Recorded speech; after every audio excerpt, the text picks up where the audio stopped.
Paris Olympic की double bronze medalist Manu Bhaker ने आज केंद्रीय दूरसंचार मंत्री ज्योतिरादित्य सिंधिया, कांग्रेस नेता राहुल गांधी दोनों से मुलाकात की। आपको इसकी दो तस्वीरें भी हम अभी दिखा रहे हैं, देखिए जरा इन दो तस्वीरों को।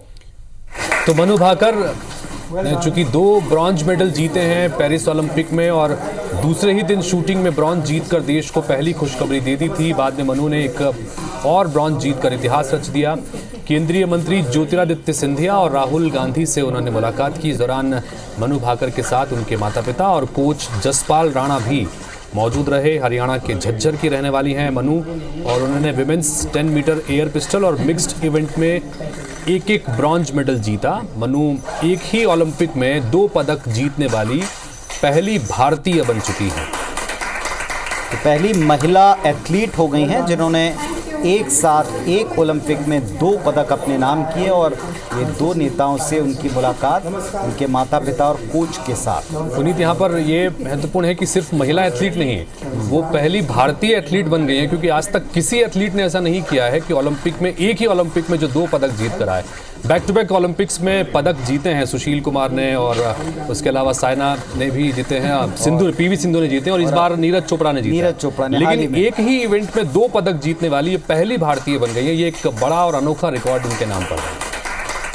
तो चलिए, गर्व का क्षण है हर एक भारतीय के लिए और फिलहाल इसी गर्व की अनुभूति आप इन तस्वीरों में भी देख पा रहे हैं। केंद्रीय मंत्री ज्योतिरादित्य सिंधिया से और विपक्ष के नेता राहुल गांधी से मुलाकात की है मनु भाकर ने, उनके पेरेंट्स ने और उनके कोच ने।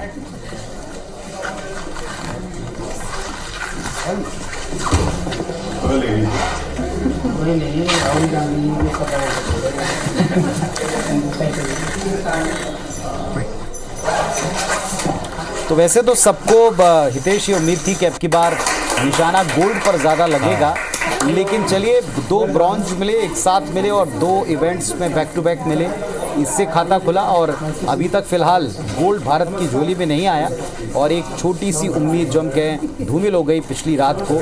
लेकिन ये ज़रूर रहा है कि सफ़र पदक तालिका में आसान तो कहा नहीं जाएगा। छोटे छोटे देशों से बड़ी बड़ी चुनौतियाँ इन खेलों में हमने देखी अपने खिलाड़ियों को फेस करते हुए और उससे जीत कर आ गया। और सिर्फ एक निशाना और लगा होता तो 25 मीटर में भी ब्रॉन्ज मेडल जीत जाती, तो एक ही इवेंट में 3 पदक जीतने वाली भी खिलाड़ी वो बन जाती। चलिए, बहरहाल अच्छी बात है, बहुत सारी शुभकामनाएं, बधाइयाँ उनको।